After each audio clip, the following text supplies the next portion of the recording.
World war room में कहते हैं आपको खुशामदीद। मैं हूं आपके साथ रमशा साजिद और मैं हूं सनिया मलिक। हेडलाइंस आपने देख ली। बुलेटिन के आगाज में आपको बताएंगे भारत की जंग की ख्वाहिश पाकिस्तान जल्द पूरी करेगा। हम आपकी तसल्ली करवाएंगे, वक्त और दिन हम तय करेंगे। DG ISPR lieutenant general Ahmed Sharif Chaudhry का दुश्मन को दो टोक पैगाम। कहा कि भारतीय ड्रोन्स ने पाकिस्तान में घुसने की कोशिश की तो डिफेंस सिस्टम ने डिटेक्ट करके मार गिराया। हमने भारतीय जारियत के जवाब में सिर्फ मिलिट्री पोस्टों पर हमला किया, जिसके सबूत भी हमने पूरी दुनिया को दिखा दिए हैं। आपको ये सबूत पेश नहीं कर सके। When we will attack, when we will give them a response, we don't need Indian TV channels to report it.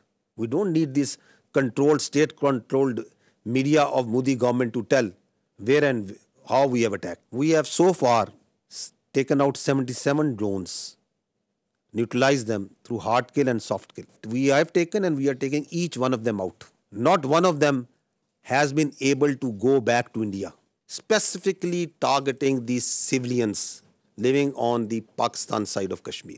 They came in large numbers. 5 of their aircraft was shot down.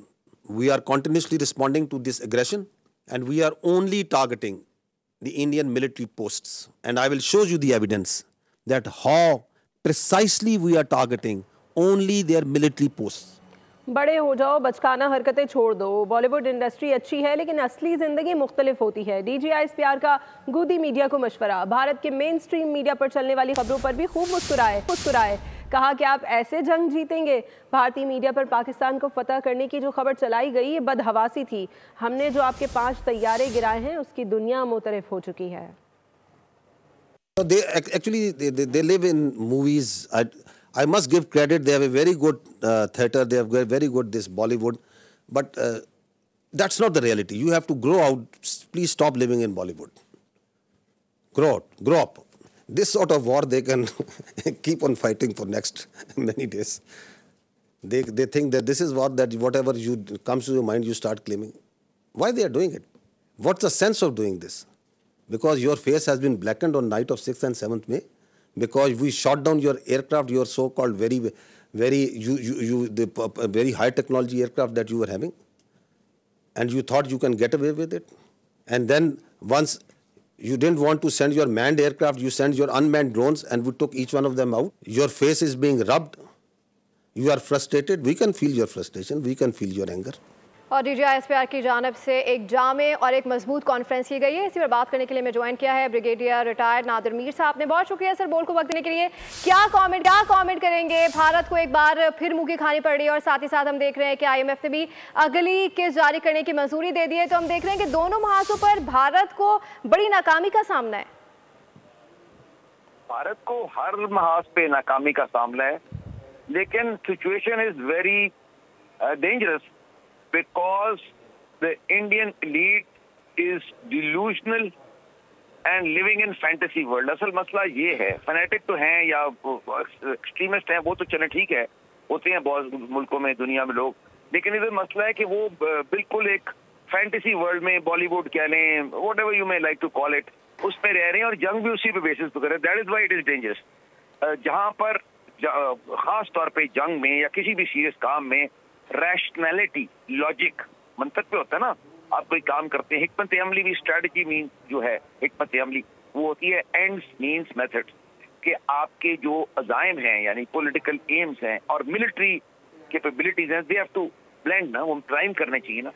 अभी आप देखें India का social media और India का media भी, वो पिछले कुछ हफ्ते से डीजी ISPR ने भी कहा, वो उनके मुताबिक कराची पे भी हमला हो गया, आधा पाकिस्तान फतह हो गया, उनके मुताबिक तो India is the great super power of the world. तो अभी रियलिटी ये है कि इंडिया ने ये कार्रवाई करके, एग्रेशन करके और रिपीटेडली करके अपनी सिचुएशन, इंडिया की सिचुएशन खराब हो गई है। वो कैसे? देखें, नंबर 1 वो हमेशा कहते हैं कि कश्मीर की बात ना करो ना, वो they don't want the word Kashmir mentioned Indians. तो खुद ये भी ग्लोबलाइज हो गया, Kashmir is the top of the news, मतलब कश्मीर की वजह से हो रहा है ना सारा, कश्मीर से बात शुरू हुई लड़ाई। नंबर 2 ये है कि ग्लोबल उनको कोई सपोर्ट नहीं मिली इसके अंदर से, सारी जो वो चाहते थे कि उनको सपोर्ट मिले, और वो जो दिखाते हैं कि जी सारी दुनिया उनके साथ है, which is quite the opposite. ठीक। और उसके बाद असल चीज ये है कि जो उनके सामने ओपोनेंट है ना, वो कहते हैं ना, आप कभी जब करते हैं कोई भी कंटेस्ट, मुकाबला, वो रेसलिंग हो, बॉक्सिंग हो, कराटे हो, या कोई दूसरी फाइट हो, व्हाटएवर, एनी फाइट, या मिलिट्री फाइट हो या कोई सोशल या आपका स्पोर्ट्स का मुकाबला हो, तो ओपोनेंट मैटर करता है कि सामने कौन है। तो वो भी देखना पड़ता है ना कि हु इज द एनिमी और उसकी क्या काबिलियत है, वो कैसा एनिमी है। तो पाकिस्तान तो फिर बड़ा खतरनाक एनिमी है। Pakistan is a good nation, peaceful nation, but if you make Pakistan an enemy then it's a very very dangerous enemy. ये उनको मसला अभी देखे ना, उनके जहाज शूट डाउन हो गए, फिर उन्होंने ड्रोन्स भेजे, ये आज जो मैसेज दिया अभी इस कॉन्फ्रेंस में। और वैसे भी आपने वीडियोस देखी है, लोग निकल के बेदिया रोड पे, लाहौर के आउटस्कर्ट्स पे जो गाँव के लोग हैं वो अपने हथियारों से फायर कर रहे थे, ये जो आपको ड्रोन्स पे। आर्मी और एयरफोर्स और वो एयर डिफेंस सिस्टम तो करता ही है, उनकी तो ड्यूटी है, उनका तो एक ये है मतलब task. But I am trying to say people of Pakistan are very resilient and very brave. इस कौम को कोई फतह नहीं कर सकता। तो ये इंडियंस ने to my mind they have already miscalculated. लेकिन अब मसला ये बन गया है कि वो एस्केलेशन लेडर जिसको कहते हैं ना, कि वो उसको ऊपर ले गए, अब उधर से नीचे कैसे आना है, क्योंकि फेस सेविंग की बात है ना। अगर वो ऐसे आ जाती है, वो ये चाहती हैं, जिस वजह से अभी सिचुएशन है कि वो अभी भी ये चाहती हैं, पहले भी चाहते थे और अभी भी चाहती हैं कि ये कहानी जो खत्म होती है ना इस वक्त, तो ये खत्म हो ऑन इंडियाज डोमिनेंट नोट, यानी कि इंडिया उसका पलड़ा भारी हो और वो डोमिनेट कर जाए, जिसको अंग्रेजी में कहते हैं India, they want Pakistan to bend the knee, यानी घुटनों पे आ जाए। मतलब ये इंडिया की सोच बता रहा हूँ। तो ऐसी बात तो नहीं है, पहले भी नहीं थी, अभी भी नहीं, और इंशाल्लाह कभी भी नहीं होगी। इंशाल्लाह इंशाल्लाह ऐसा तो कभी भी नहीं होगा। दिफाई तजज़ियाकार ब्रिगेडियर रिटायर्ड नादिर मीर साहब हमारे साथ मौजूद थे, बहुत शुक्रिया। और भारतीय जारहियत से आज़ाद कश्मीर में मासूम और निहत्ते शहरी शदीद जख्मी हो गए हैं। भारतीय फौज ने बिला इश्तियाल गोलाबारी करके तहसील हजीरा में मकानात को भी शदीद नुकसान पहुंचाया है। ज़राए के मुताबिक भारतीय फौज जानबूझकर सिविलियन आबादी को निशाना बनाती है। भारतीय बुज़दिलाना हमलों से निहत्ते शहरी निशाना बनने लगे। इंडियन फौज जानबूझकर सिविलियन आबादी को निशाना बनाती है। हालिया हमले से आज़ाद कश्मीर की तहसील हजीरा में मकानात को शदीद नुकसान पहुँचा। जख्मी माविया नवाज का कहना है भारत की बिला इश्तियाल फायरिंग से बहुत से गांव मुतासिर हुए हैं। हमारे घरों में इंडियन आर्मी की तरफ से बिला इश्तियाल फायरिंग हुई सिविल सोसाइटी पे, जिसके नतीजे में बहुत से गांव मुतासिर हुए। जख्मी मोहम्मद रफीक के भतीजे का कहना है घर पर गोलाबारी से मेरे चचा की टांग 2 जगह से फ्रैक्चर हो चुकी है। बहुत ज्यादा गोलाबारी हुई है हमारे गाँव में मंडहोल में, जिसकी वजह से इनकी टांगें 2 जगह से फ्रैक्चर हो चुकी हैं और दूसरा एक टांग जो ज्यादा जख्मी है, चोटें आई हैं इसमें। हमारे हौसले बुलंद है और हम इंशाअल्लाह मुकाबला करेंगे उनके साथ। कश्मीरी आवाम के हौसले बुलंद हैं। दिफाई माहिरीन का कहना है कि भारत आज़ाद कश्मीर के निहत्ते शहरियों पर गोलाबारी करके पाक फौज के हाथों मिलने वाली हजीमत को मिटाना चाहता है। पाकिस्तान ने भारतीय तकब्बुर के परखचे उड़ा दिए। भारतीय राफेल गिराकर फिजा में अपनी बरतरी साबित कर दी। बरतानवी अखबार टेलीग्राफ भी मुआतरफ राफेल तैयारों की तबाही को भारत के लिए तस्हीक आमेज और खित्ते में गेम चेंजर करार दे दिया।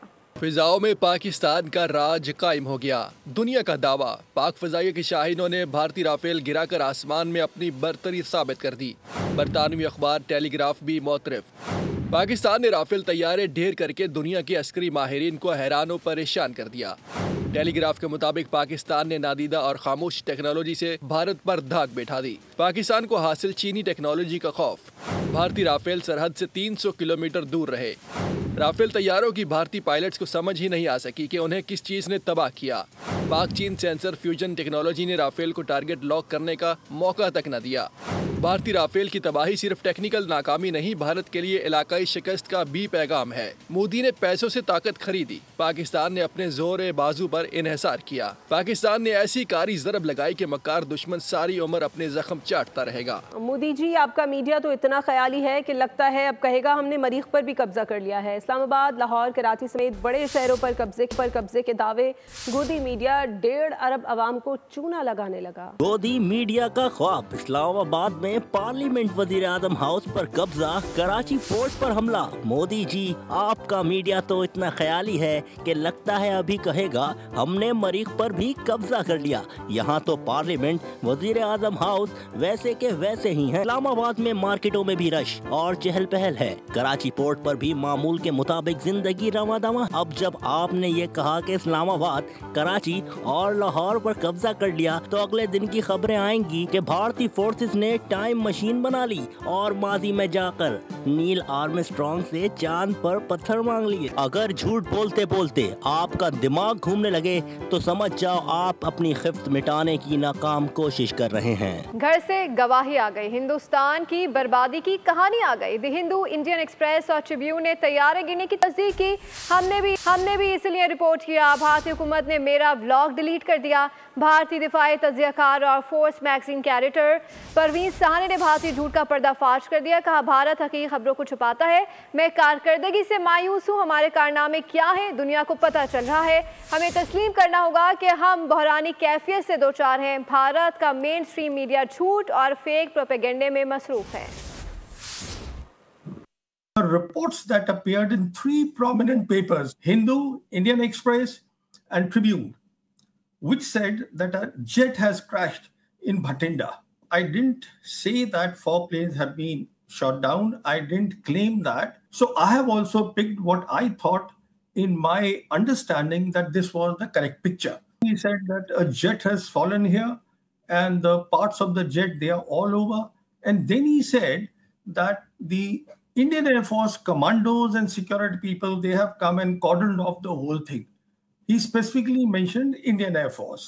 The Modi government and India, and rightly so, we are looking for a place, aim to become a major power by 2047. There is an issue of credibility that at a crisis stage, why is it that the government wants to hide the information? So, I was disappointed and disbelief. We go and tell, which is rightly so, we are a democracy, so let us be a democracy, let us behave like a democracy and see that the information doesn't go out, which may help the enemy. But we are at a crisis stage. वज़ीर आज़म शहबाज शरीफ से Saudi वज़ीर ममलिकत खारिजा आदिल अल जुबैर की मुलाकात हुई है। पाक भारत कशीदगी के हवाले से खुसूसी गुफ्तगू की गई है। इस मौके पर नायब वज़ीर आज़म इसहाक डार भी शरीक थे। इससे कबल सऊदी वज़ीर ममलिकत के पाकिस्तान पहुँचने पर नूर खान एयरबेस पर उनका इस्तकबाल किया गया। जिसके बाद आदिल अल जुबैर को इस्लामाबाद में दफ्तर खारजा में नायब वज़ीर आज़म इसहाक डार ने खुशामदीद कहा। अभी तक सिर्फ भारतीय जारियत का दिफा किया है, पाकिस्तान का वार कारी होगा। साबिक मुशीर कौमी सलामती जनरल रिटायर्ड नासिर जंजुआ का तकरीब से खिताब, कहते हैं भारतीय ड्रोन हमारे एयर डिफेंस सिस्टम नाकारा बनाने आए थे, हमने उनकी आंखें निकाल दी, भारत अब 100 बार सोचेगा। कुछ अभी तक इंडिया ने किया है, हमने सिर्फ जवाब दिया। उन्होंने आके हमारे बच्चे तो जरूर मारे, लेकिन हमने उनको घर नहीं वापस जाने दिया। दूसरे दिन उन्होंने ड्रोन्स उड़ाए, वो हमारे एयर डिफेंस सिस्टम को पेनिट्रेट करने आए थे। जहां जहां रेडार्स लगे होते हैं उनकी रेडिएशंस पे आके खुद लगते हैं। सॉफ्ट और हार्ड किल्स हमने की उनके ड्रोन्स की। वो जो उन्होंने अपनी आंखें भेजी थी वो हमने इधर ही रख ली। वो भी दोबारा आते हुए 100 दफा सोचेंगे कि जाना किधर है। पाकिस्तान और भारत के दरमियान कशीदगी, PSL के बकिया मैचेस गैर मुय्यना मुद्दत तक के लिए मुलतवी कर दिए गए। PCB का कहना है कि फैसला वज़ीर आज़म शहबाज शरीफ की मुशावरत से किया गया है। उन्होंने कहा कि गुज़श्ता 24 घंटों के दौरान LOC सूरत हाल मज़ीद ख़राब हुई है, जिसकी वजह से पाकिस्तान सुपर लीग मुलतवी की गई। पाक फौज वतन अजीज़ के तहफ़्फ़ुज़ में मसरूफ़ है। PCB तमाम शराकतदारों, फ्रेंचाइज़र, खिलाड़ियों और ब्रॉडकास्टर, स्पॉन्सर और मुंतज़मीन की कोशिशों और हिमायत को सराहता है, जिनकी बदौलत अब तक टूर्नामेंट का कामयाब इनेकाद मुमकिन बना। PCB उनके अहल खाना और उनके खदशात का एहतराम करता है, जो उन्हें अपने प्यारों को महफूज वतन वापसी की ख्वाहिश के तौर पर जाहिर करते हैं। इसी के साथ बुलेटिन से फिर वक्त इतना ही। अपडेटेड रहने के लिए विजिट कीजिए हमारी वेबसाइट boldnews.com और देखते रहिए बोल्ड।